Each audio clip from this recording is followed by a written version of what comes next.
Really get a chance to know who you are. And once you know who you are, you truly know who you are.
Hello, welcome to the James Cooley Show. It's your life. I'm your host, Dr. James J.C. Cooley, and it seems like we having a little technical difficulty, and I'm not sure if you can hear me. Can you hear me, Michelle?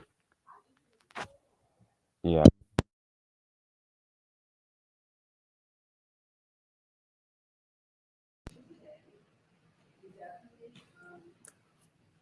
We're going to have a great show today. Isn't that right, Dr. Cooley?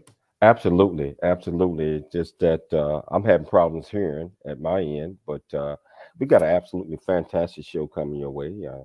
We got a guest that's been on the show for, a couple of times already, and she always bring total excitement and enlightenment to our viewers and our listeners. And now I'm so happy to have her back because we're gonna be talking about a topic that's I believe that's so important especially in the workspace and a lot of other things that we do.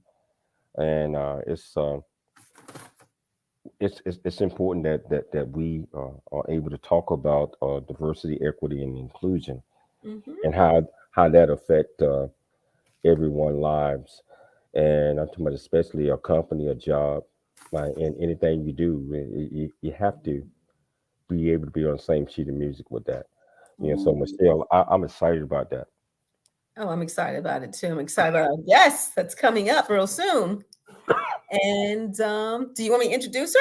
Well, absolutely. But I'll tell you what, wherever you're listening to the show at, whether you're watching it on E360 TV, YouTube, LinkedIn, Twitter, Facebook, wherever you're watching that, if you want to be part of this great conversation, all you have to do is just go to the comments, ask this great guest, who Michelle is getting ready to introduce shortly, or you can just ask Michelle or I any questions that you want to. I tell you, stay tuned because we getting ready to bring it. So let's do it. Well, yes. So, audience, the title of today's show is Diversity, Equity, and Inclusion, DEI, and the Economic Downturn. So, the purpose is getting to know the background of entrepreneur, change management expert, and diversity, equity, and inclusion leader, Rachel Rudo Munyaradzi. And we're going to talk about why DEI is so relevant in a time when people are downsizing and why it's important post-pandemic regarding employees, and discuss organizations adjusting post-pandemic. So let's talk a little bit about our guest today. Rachel Rudo Munyaradzi is a change management expert, seamlessly engineering transformational changes, working with C-suite executives in companies and nonprofits, dedicating more than 2 decades to helping executives and teams transform their challenges into opportunities for extraordinary growth and performance. Primarily focused on bringing companies from chaos to clarity, Rachel believed that change is inevitable and thriving is a choice.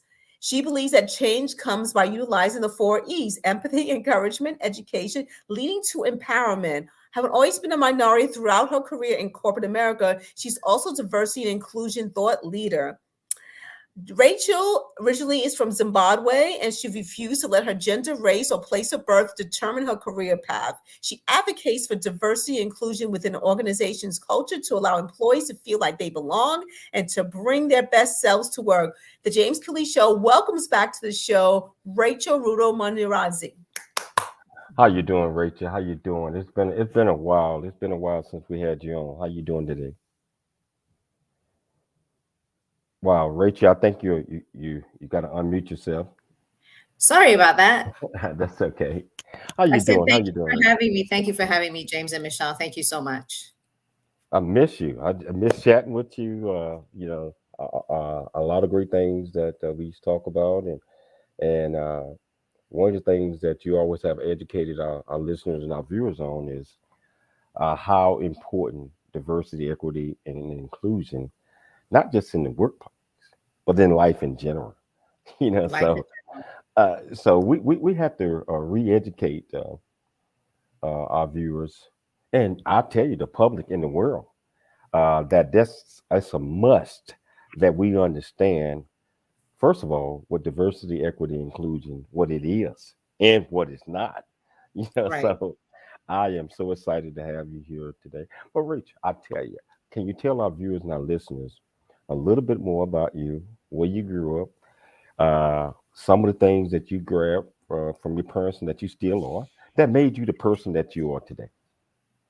Absolutely. I was born and raised in Zimbabwe, Harare, Zimbabwe, to two very loving parents who are actually in the other room. They now live with me here in Los Angeles.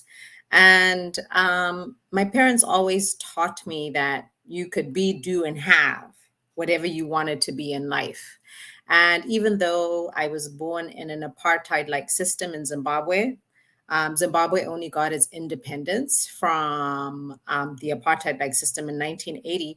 My parents always taught me that there wasn't a thing that I couldn't do and that we were all equal. And I think that's where my passion for this work is comes from. It is my life work. It is who I am. I'm also like a Sunday school teacher, and I teach the kids, treat others the way you want to be treated. So that's a little about me. I came to America after I had finished high school for college and pretty much never left. So I always say my formative years were in Zimbabwe, but my entire adult life, or as my son AJ likes to say, over half of my life has been in America. Wow, so you mentioned your parents living there. What are some of the things that that your parents uh, instilled in you? And I'm talking about they see you every day, and they're watching to make sure that their little girl is what they would call you. Uh, really took heed and learned and putting those things into play. So I would say what I find admirable about my parents is even though there was segregation in Zimbabwe, they raised me to think and to feel that I could achieve whatever I put my mind to. So the sky was the limit to what you could do. And for us as Black people, oppressed people in Zimbabwe, education was how you got ahead. So we were pushed towards going to school, getting an education, and education would open the doors for you. And that was very, very accurate. Education did open up the doors for me. They invested money in sending me to college here, as well as my siblings. They paid for everything. But education for them was what kind of got us ahead as a people, and that they pushed. And just the no limitations. What I find interesting about them is now I sit and I talk to my mom, and she'll tell me how things were in Zimbabwe in the 70s for women, right? For Black women or women as a whole. And it's very different to the image they projected to me, right? It was like you can be whatever you want to be. They didn't tell us of the obstacles. They just told us to shoot for the stars. So that's something that I find very interesting. But raising a young Black man in America, I do want to tell him the same thing, to shoot for the stars. But then there's also that reality check that comes in. I don't want to just tell him to shoot for the stars. There's certain things that I have to tell him and teach him as a mother. So for his own protection, if that makes sense. And you're absolutely right, because we're going through tough times We are. in America. Division, racism, I believe, a lot of there's just separations, and another thing. Sometimes our kids, I believe, they think that they are grown already when they're 12, 13, and they don't want to listen to the parents because they think they know everything. And so that's why I believe that it's so important to always stay in their mind, stay on them, teach, guide, and lead. That and let them know, we have to tell them the truth, on how things are, not just how it is, but Right. just how it is. So James, isn't that what your foundation is all about? Tell us a ab- little about your foundation. What does your foundation do? That's the essence of what the James Cooley Foundation does, right? absolutely. And we try to be the mentor. We try to teach, guide, and show uh, these young men and young women, uh, and a lot of people like to call them at risk. I believe every kid, every person is at risk if they allow themselves to do. So that's what we do, and therefore we have to be honest, because everything that we operate on is honesty, integrity, and ethics. Right. And we have to be honest, and we have to have parents, and we have to have leaders, we have to have community that believe in that concept, and that they are willing to tell our youth and young adults and the parents the truth, and that everybody plays a major role in making sure that everyone is included. Diversity, equity, and inclusion. That's Right. where it starts. So hey, thanks so much for that. Rachel, did you always want to be an entrepreneur when you was growing up? I mean, at college, and once you came out of school, what was your goal? Did you always have in your mind that this is what I'm gonna do? I'm gonna go out there and set the world on fire. So I will say yes and no. And the yes part came from my parents telling me I could be, do, and have whatever I wanted to. And I would always come back with, I want to be this, I want to be the first this, and I want to be the first that. But even in their telling me I could be, do, and have whatever I wanted, they also had that reality checks for me. So I would want to be the first Black famous interior designer in Zimbabwe. That was one of my goals, right, as a child. And I remember my dad taking me to Hamilton King, which was the top interior designer in Zimbabwe at the time, and showing me and saying, okay, do you see anyone who looks like you? Representation matters, right? No, there wasn't. So he kind of guided me towards a path that he knew would work for me. And that was the education route. That was getting a degree, getting a job. So I kind of have straddled between what I want to do and what I could do as a Black woman coming from Zimbabwe. So I did what was prescribed for me, which was to go to school, get an education, start working in corporate America. And then when I had kind of had enough of that, then I started, flirting with entrepreneurship. So the answer is yes and no. Okay, I tell you what, we gonna hold it with that thought right there, because we gotta take a station break. But if you want to be part of this great conversation with this great guest, and I mean, I'm telling you, great guest, all you have to do is just go to the comments and just ask her any questions that you want to. I promise. I get it on the screen. We'll get you an answer. We'll be back shortly after the break with a lot more Rachel. It's your life. I'm Dr. James J.C. Cooley.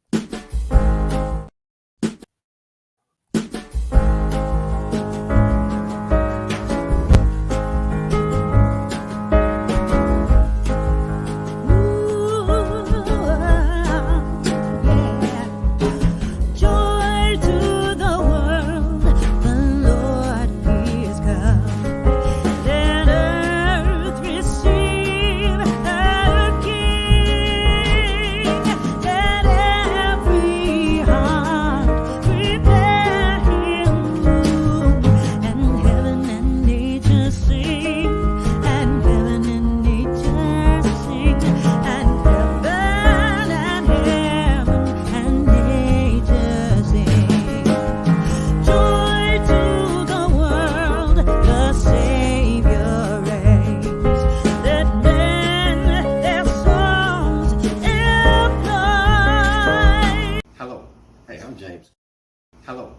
I'm James Cooley. I am the founder and CEO of the J.C. Cooley Foundation, Options, Opportunities, Lasting Choice Program. Our primary mission is to help build the foundation of our youth and young adults and communities. And we encourage everyone to dream big, think big, and be big at everything you do. And the way that you do that is, first of all, you got to believe in yourself. You have to believe in yourself. You have to know that you are here for a purpose. You also have to be able to step out your comfort zone and do things that you probably didn't think that you can do.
Hello, welcome back to the James Cooley Show. I'm your host, Dr. James J.C. Cooley, and I tell you what, I've got Rachel, and she is going to be talking a little bit more deeper in the diversity, equity, and inclusion. But I want to give a shout out to Dr. Lauren Michaels. How you doing out there, Lauren? I see you watching. Man. You know, Lauren, congratulations on all of the things that you're doing. Congratulations on the new cover Tap In magazine, and also Lauren is getting ready to go overseas and do a lot of great things over in Romania. So thank you so much, my great friend. You know, our viewers out there, if you want to be part of this great conversation, this discussion that we're having, all you do is just go to the comments portion of it. Just ask Rachel any question that you want to, or ask myself, and just become part of the conversation. Rachel, I want to jump back into this because I really want our viewers and our listeners to understand diversity, equity, inclusion. I'm talking about, so I want you to break it down, the D, the E, and the I, to our viewers so that they get an understanding of what that means. Absolutely. So, diversity is the range of human differences, including but not limited to race, gender identity, sexual orientation, age, social class, physical abilities or attributes, religious and ethical values, national origin, etc. So basically, diversity is the point at which things differ, right? That's diversity. Inclusion is the involvement and the empowerment of all those people. And equity is treating people fairly. And I love to quote Verne Myers, who is the chief diversity officer for Netflix. If you've all seen a shift in Netflix over the past few years, I attribute it greatly to her. But she talks about how diversity is being asked to the party and inclusion is being asked to dance. So that's what diversity, equity, and inclusion is all about. One part that I like is the belonging part. A lot of people don't talk about the belonging. Belonging means that I, Rachel, every essence of who I am, which is an immigrant from Zimbabwe who lives with my parents, sandwich generation, single mom, I can bring my whole self to work and I can feel like I belong. So diversity, equity, inclusion, and belonging. You want your employees, you want your If it's a church, you want your congregation to feel like they belong, right? You know, DEI is not just for corporate America, it's for every single aspect of life, if you think about it. So, the belonging part to me is one of the parts that's very, very important because you can be a part of an organization and not feel like you belong. Wow. Yeah, and you're right about that because I believe that as we are maturing, as we're coming up in corporate, military, whatever that is, uh, we sometimes have leaders or we have people that intentionally let you know that you don't belong or they don't make it welcoming for you Right. to get that understanding. So I believe that it's so important that we understand that in order for a company, organization, church, or anything to work, it have to be top down, not just bottom up. So can you talk a little bit about that? Yeah, I want to talk about it a little from the dominant culture. You know, I always joke with you that your wife, Michelle, looks like Shuri from the Black Panther. But in the Black Panther, they talk a lot about the colonizer, right? And I think about myself, for example, I grew up in Zimbabwe. We have access to media, and media has changed so much, right, since I was younger. But I grew up watching movies. I would go watch movies, and it was always certain people who were represented. There were a few people like Whoopi Goldberg here and there, but there were never Black women or Black men. If you think of Shaft, when Shaft happened, that was such a big deal for Black people. Representation matters. So um, I'm saying all that to say that DEI, B, the belonging part, is to make sure that every single person who is represented on this earth feels like they belong as part of this earth and that it's not just the narrative of the dominant culture, and the dominant culture happens to be white cisgender males, right? That is represented in the world. So I, Rachel, can go into a white world, a white male world, and I know how to act because that has been that has been normalized for me. But can you, James, an African American man, come into my world, an African woman, a woman raised in Africa, and empathize with me? So that's what diversity, equity, inclusion, and belonging. It's kind of like a great equalizer. It equalizes all of us, and it's my passion because we're a global village. This is the whole world, right? We're all equal. It's very, very important. So don't get me started, James. You know how I am excited. Don't get me started. No, I want to get you started because this is so important to talk about. And we got a couple of questions for Shaniqua. Rachel, how do you think organizations can create?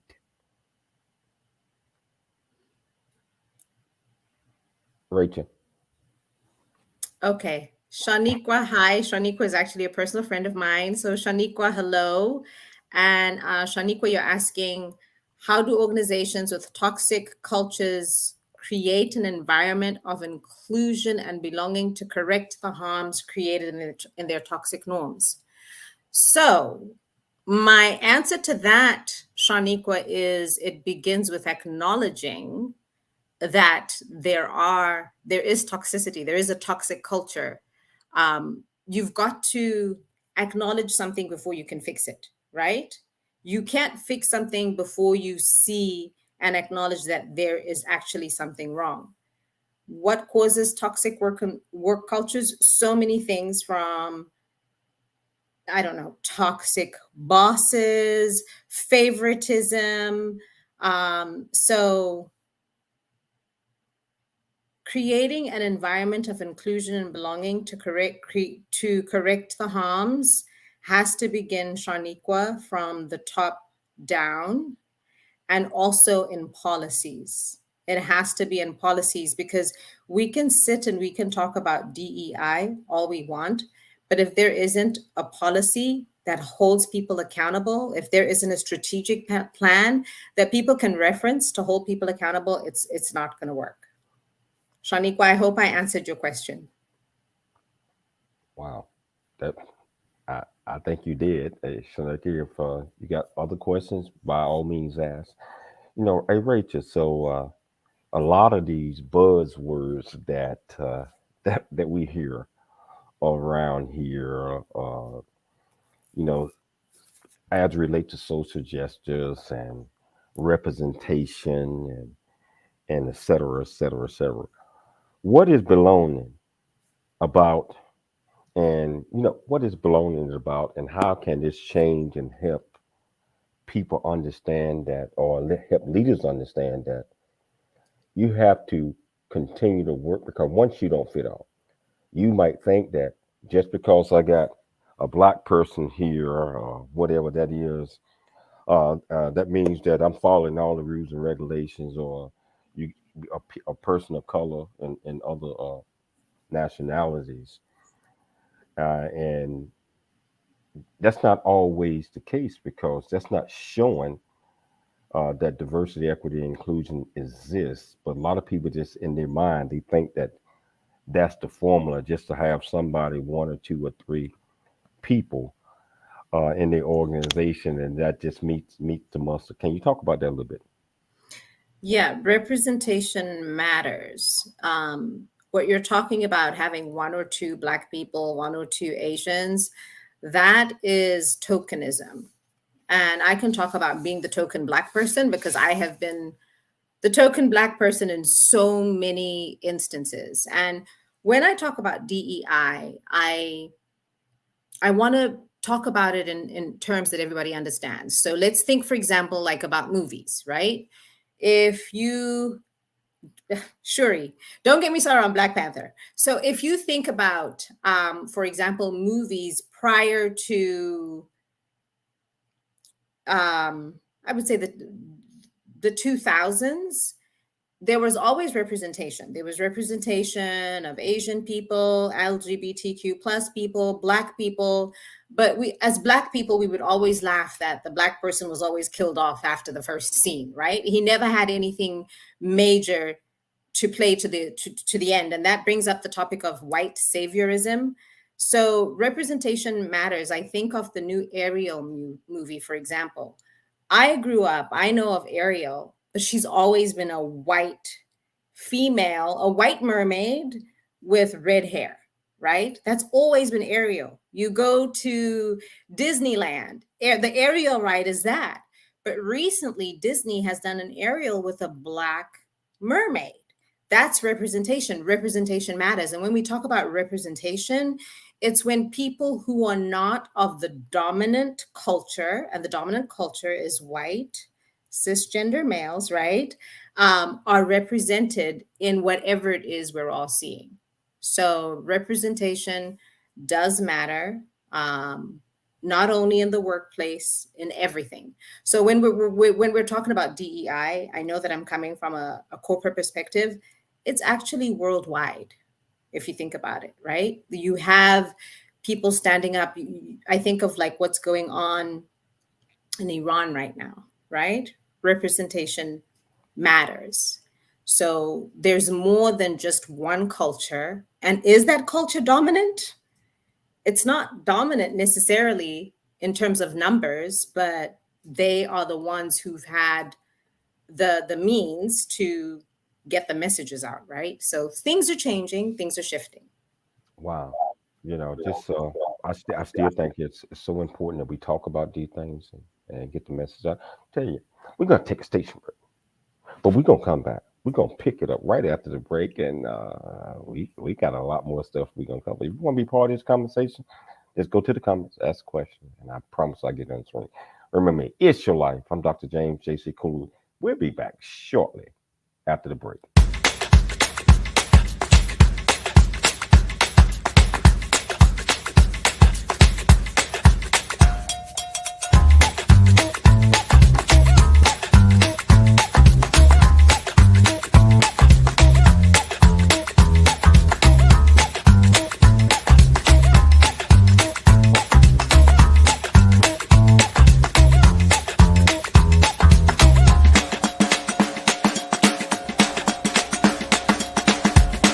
Really get a chance to know who you are. And once you know who you are, you truly know who you are, Love who you are. Love who you are. You're a masterpiece. Love who you are. Love who you were born to be. Love me some me. That's what I'm talking about. When you leave high school, you gotta know today or tomorrow, or hopefully today, what your plans are. Hopefully, there is no bad decision unless there is no plan. Create, collaborate, commit with confidence. Commit with what? Commit with what? In everything that you do.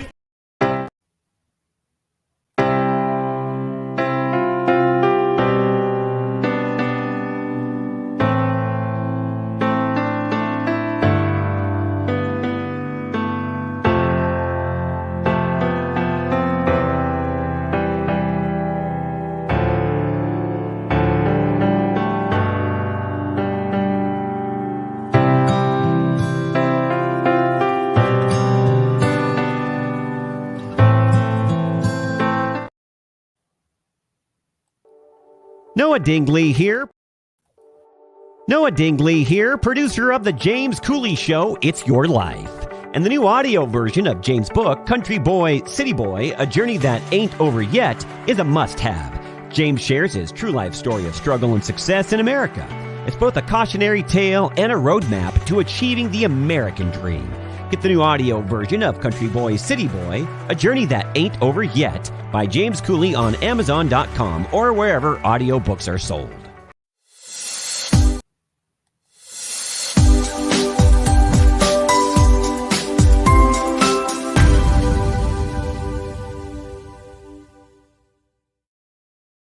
Wow, we're taking a couple of hits on our internet, and sorry about the delays and that. But I tell you, got an absolutely fantastic show, and Rachel, you're really putting it down. And James, did you get the presidential award? Did I just see that on the ads? Yes, I did. Oh my! Congratulations, congratulations, James. Hey, thanks so much. God is good. I mean, just staying and being involved, and just intentionally, interacting in people's lives and uplifting folks, and that's what it's all about. God is good, but you definitely put in the work, James. I see you. I see you putting in the work. So congratulations. Hey, thank you so much. And putting in the work, meaning that we have to continue to bring awareness to diversity, equity, inclusion, so that everybody will know that they will have the opportunity to put the work in and be accepted and be wanted, and their views and their ideas are shared by whatever organization that they are in or whatever community that they are in. And because everybody have purpose, Rachel. Everyone brings purpose, has purpose in anything that we're doing. So James, that's one of the things, and I just want to talk to you a little about this. This is one of the things that I find challenging, right? As a DEI consultant, is basically what we're asking for is to treat everybody the way you would like to be treated. And sometimes when you add those acronyms, DEI, people just shut down. They shut down. But it's not about otherism. It's not about me versus them. It's just about basic human rights, basic human respect, basic human love, which is what you teach. So as a DEI consultant, yes, I go into the corporate world and that's what I talk about. But at the end of the day, everybody wants to be treated in a good way. Treat everybody the way you'd like to be treated. The golden rule, the platinum rule, you know what I mean? All those things. That's what it boils down to for me. So, and you're right. We have to treat everybody just the same as we want to be treated. Many of us, we're stuck on selfishness, right? And we are stuck on thinking that we're better because we might have a little bit more money or in a better position or whatever that might be. I think that is so wrong. because if you have you, I would think that you will always want to bring someone else up, uplift them, Right.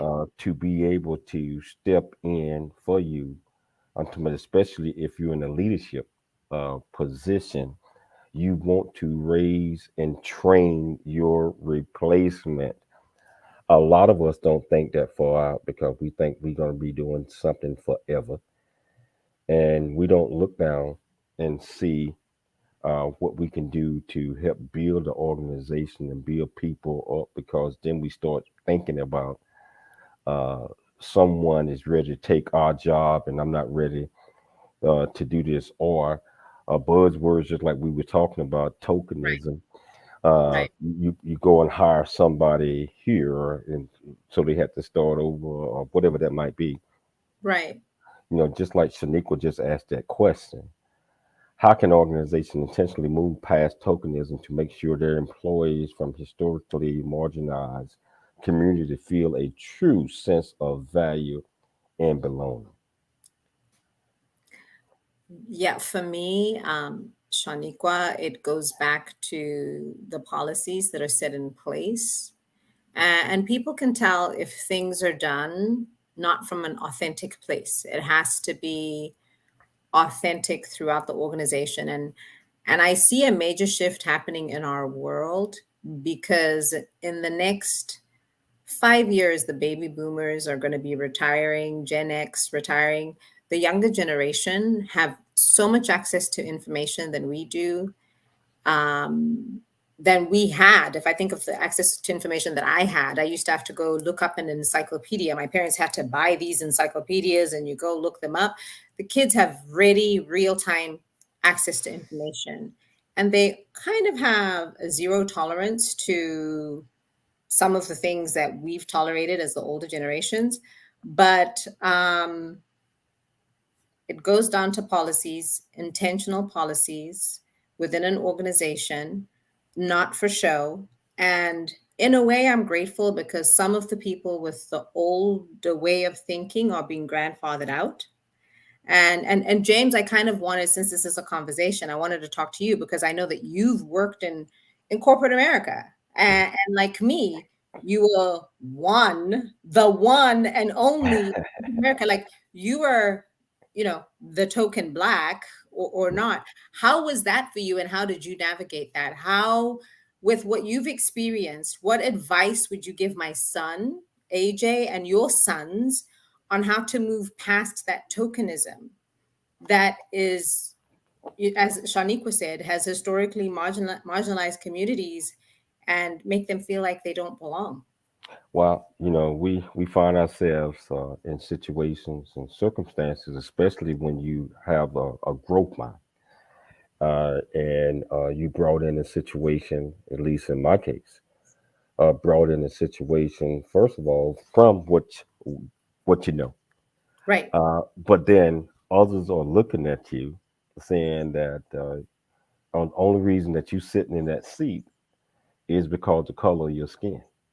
right, Even though you have all the credentials, the education, or whatever that might mean, that everybody else that's are your counterparts are sitting in that seat, their seat, or beside you.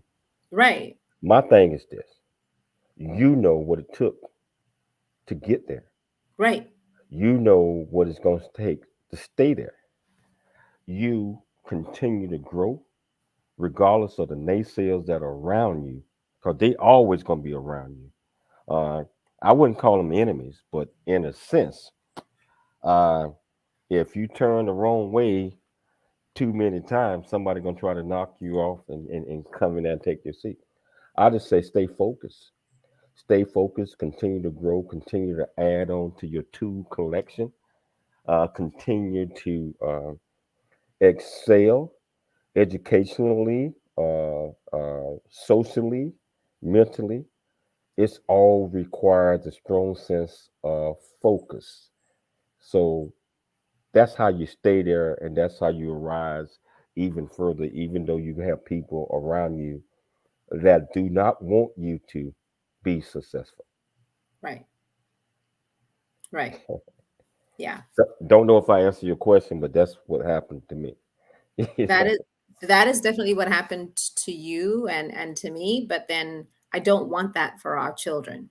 Mhm. I don't want for them to be in that situation where they have to fight for everything, right? So that's where the policies and the procedures, the authentic policies and procedures come in. And for me, that's why the murder of George Floyd was such a watershed moment for us in America, but also all over the world, because everybody was at home, stuck at home, and we all watched this man being murdered on live television. And you had to pick, you couldn't ignore things that we've ignored. And it was easy prior to George Floyd to ignore the fact that James Cooley had worked so hard, going against so many odds to get to where he was, and he deserved to be there, right? And give him the credit that's due to him, acknowledging the fact that he began at a disadvantage because of the history of what happened in America, right? So those things, all those things, I don't want that for the future generations. I don't want for our kids to go through what we went through. We went through it. The future generations should not have to go through that as And well. I believe that that's why it's so important to uh, change the mindset of the ones that are still thinking that people are less than Right. just because of the color of their skin, not or their religion or something, or they're not like me. So it's up to us to always hold our head up high and always teach the truth.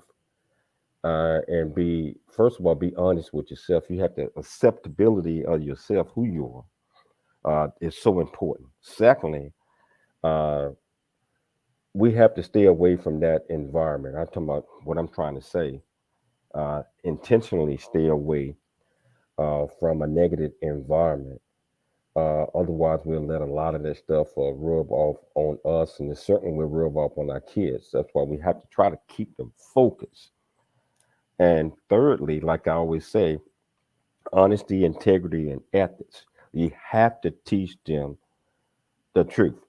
You know, TV might look a certain way, or something might look a certain way, but in life, uh, life is completely different sometimes than what it is. So, just like with the young AJ, just you got to stay on him I do.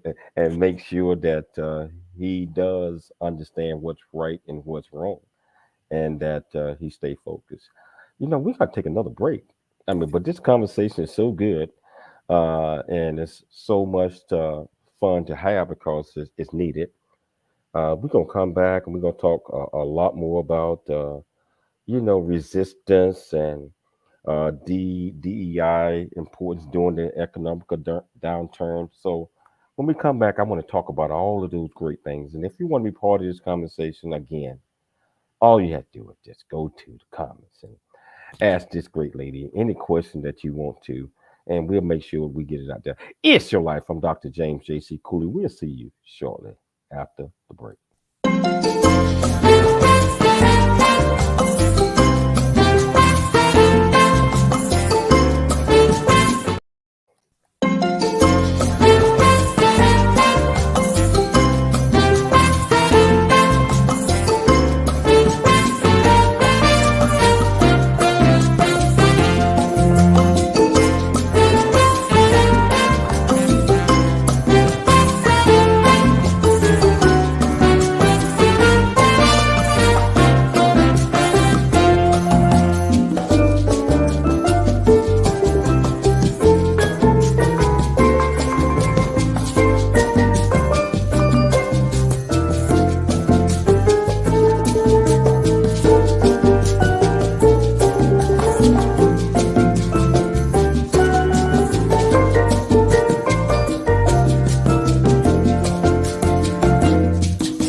courage, valor, experience.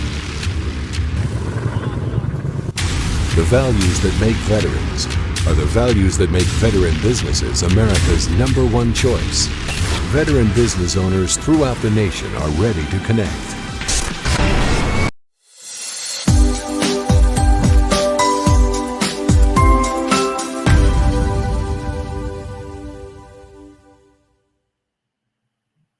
I don't know if it's the weather or what, but it's all across the country, and we certainly, just like I mentioned earlier, and I apologize, our viewers and our listeners out there, we're taking hits on our internet at times, but I think we're good right now. You know, Everybody understands, though, right? Since the pandemic, technology, everybody gets it. Technology sometimes it just doesn't work the way we want it to. well, I think it's that cold weather that just that's coming, that's crashing the country right now. And like today and tomorrow, it's causing a whole lot of effect to a lot of things, and I think we just been part of. So you mentioned the pandemic. Uh, you mentioned the pandemic, but DEI, pandemic, no pandemic, it's important. Why is DEI important post pandemic now? Because a lot of times we had to stay at home, we couldn't do all these things, and now many of the organizations or whatever we're doing requires people to come around, be back in public places, offices, or organization jobs. And do you think that a lot of the people that are making the policies and rules and regulations, did they learn anything? Uh-huh. Uh, do we expect to see any changes on bringing people together and making people belong? So I want to get a stat. According to the Labor Department, a record 4 million people quit their jobs in April of 2022. And this threw the HR department into chaos. They started talking about the great resignation.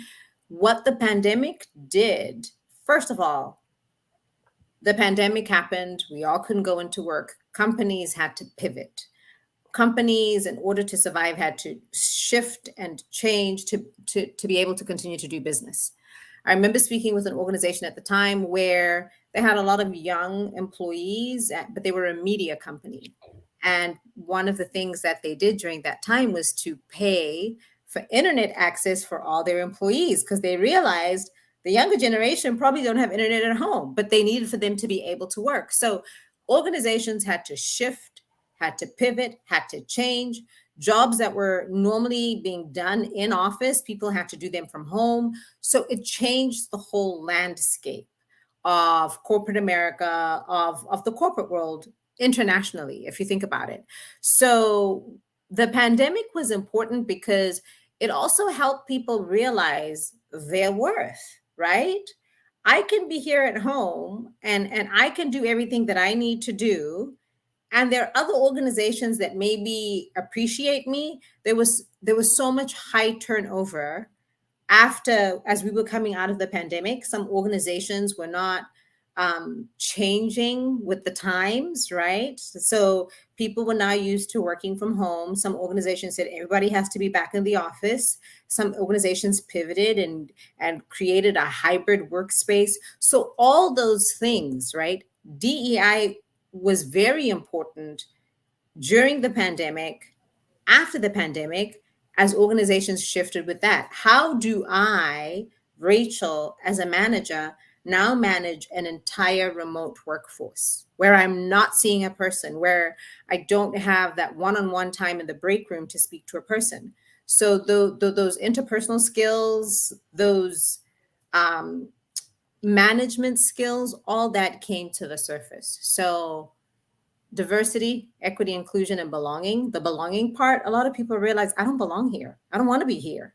I don't want to be with this company because they're not accommodating me, my whole self. For Rachel, that would be a single mom who is also sandwich generation. Sandwich generation lives with her parents.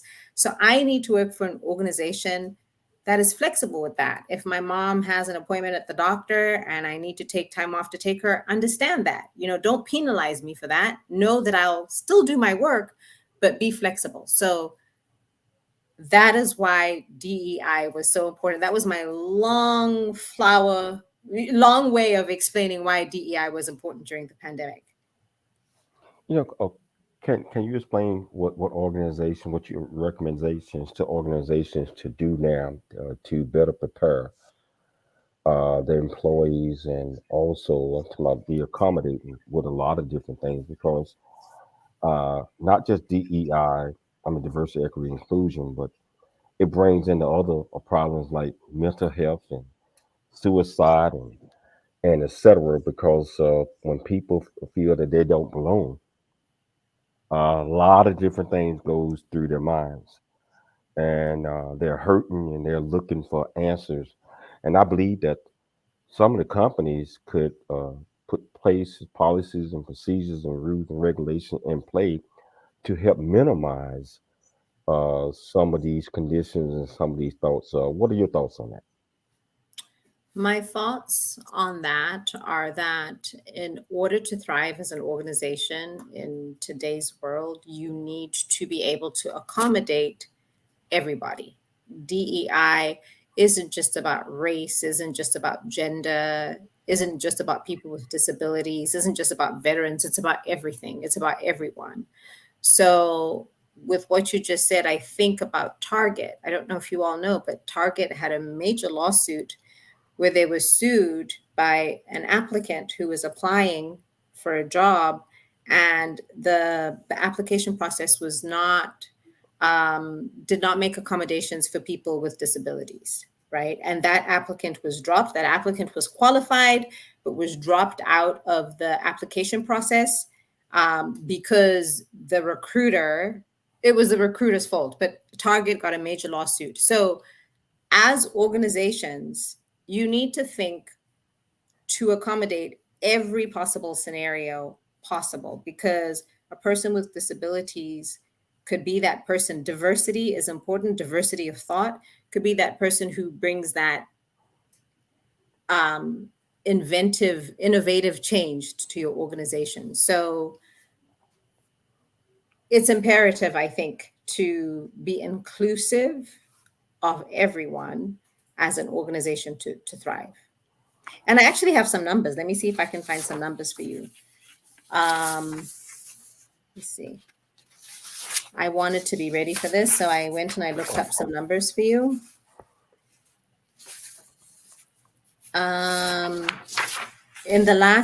Remember the last recession that we had? It was the organizations that had a lot of diversities that actually did well. And I want to get those numbers for you. Let me see. So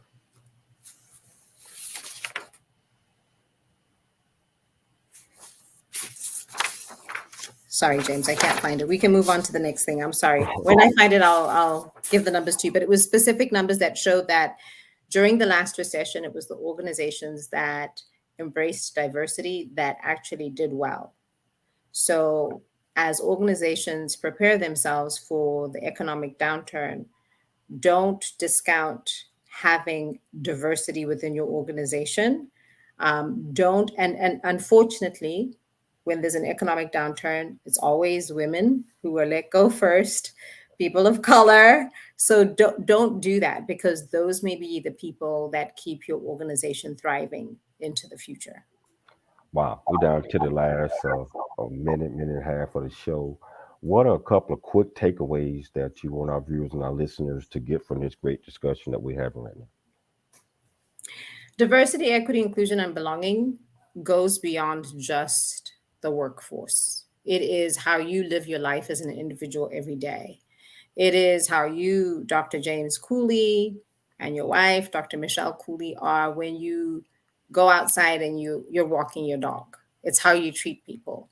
And at the end of the day, we're all human beings who want to be loved, want to be respected, want to be seen, and want to be heard. And in everything that you do, make sure that you're giving people that platform to be their best selves, to be their whole selves, and not to be a version of what you think they should be. So that's my greatest takeaway. I do it in corporate America, but even in the sessions that I do, the learning and development sessions that I do, there's always takeaways. I want for people to take things away and see how you can take what you learned in this corporate setting to make your life better outside of work as well. 15 seconds or less. How can our people get in touch with you if they wanted to reach out to you for your services? www.rachelrudo, RACHELRUDO.com, or on LinkedIn, Rachel Munyaradzi on LinkedIn. Rachel, thank you so much. You know, you always got a seat at the table on my show. You already know I that. know. Thank you, James. You Thank know, you so much. hey, thank you so much for taking the time to come on the show.